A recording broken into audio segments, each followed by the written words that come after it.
The King George anti-post picture has become a bit clearer since we last did a video on it a couple of weeks ago, and the big race at Kempton on Boxing Day now looks like Spillane Tower is going to be supplemented and will be close to or at the top of the market. The supplementary stage is on December the 20th, and as we said in the first video, that many horses were possible runners, possible supplementary. Will they, won't they? Well, we've got a few answers now. It looks like Spillane Tower is going to be supplemented at a cost of £4,600, which I'm sure owner JP McManus can well afford.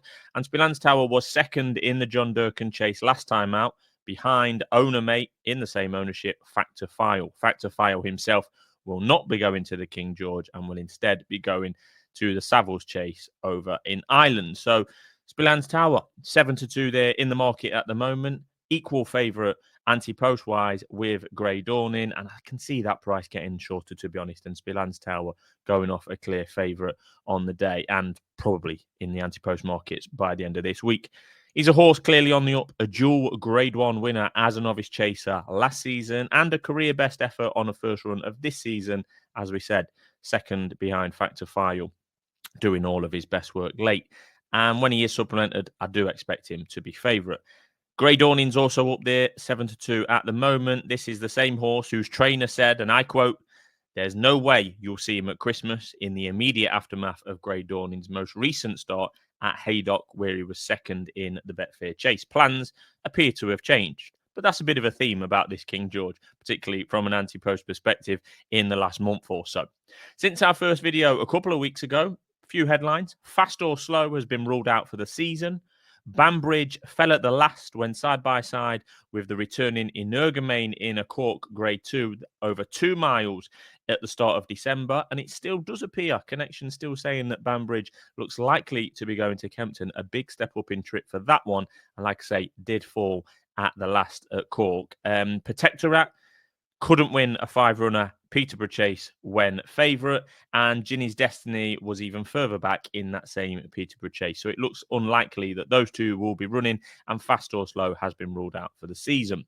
As expected, and like we said earlier, Factor File will not be supplemented for the King George and will stay in Ireland for their Savills Chase at Leopardstown instead. A rematch with Gold Cup champ Galopin de Champs there, and something that we're going to touch on a bit later in this video. And the absence of Factor File means it'll be an open betting affair at Kempton for the King George, with no massive standout anti-post favourite. As I said, it's 7-2, each of two at the top of the market at the moment, and it's going to make it a bit more open on the day as well. I put a good word in for Lompresse previously on the first video, and he could still be valued at around 10-1. We know his story. Unseated rider in this race 2 years ago at the last obstacle, and could have possibly won that day. That was behind Brave Man's Game 2 years ago. And Lompresse has won from more than a 220-day break 3 times already in his career. So not being seen on the track since a decent enough fourth in the Gold Cup in March shouldn't be a concern for Lompresse and Venetia Williams.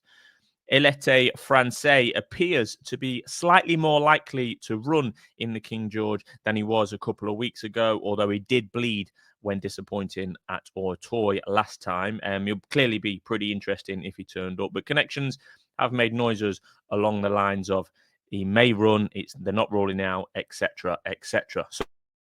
So Spillane Tower does go in at the top of the market, but Connections have said that there must be some soft in the description. Anything good to soft or even quicker is no good. He needs it soft, and they're going to leave the decision late, etc., etc. But that supplementary stage is on the 20th of December. The race itself, of course, on the 26th. And whilst we're at it, we should talk about, and worth noting, the Savills Chase anti-post market is now up, betting available. That's at Leopardstown on December the 28th. And as mentioned, Galopin de Champs is 2-1 and Factor File is 5-2. That's the top of the market there.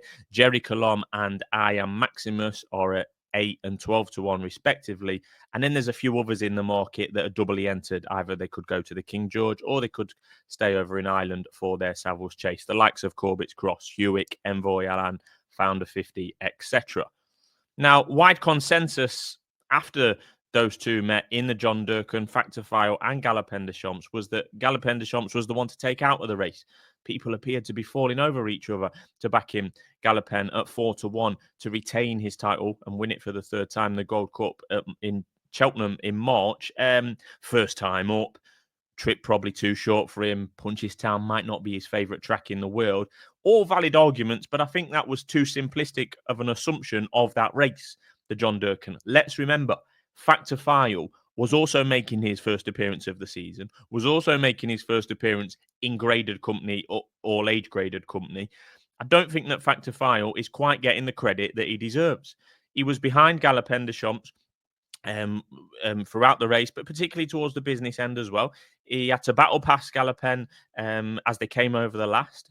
And Galopen, in his own right, absolutely pinged the last. Yeah, his tank was probably emptying late on, first start of the season, etc. But it was Factor File's first start of the season. So Factor File had to battle past Galopen Des Champs over the last. Then he had to battle with owner mate Spilan's Tower in the last 50 yards. Spilan's Tower coming from way back. Factor File clearly at the front at that stage.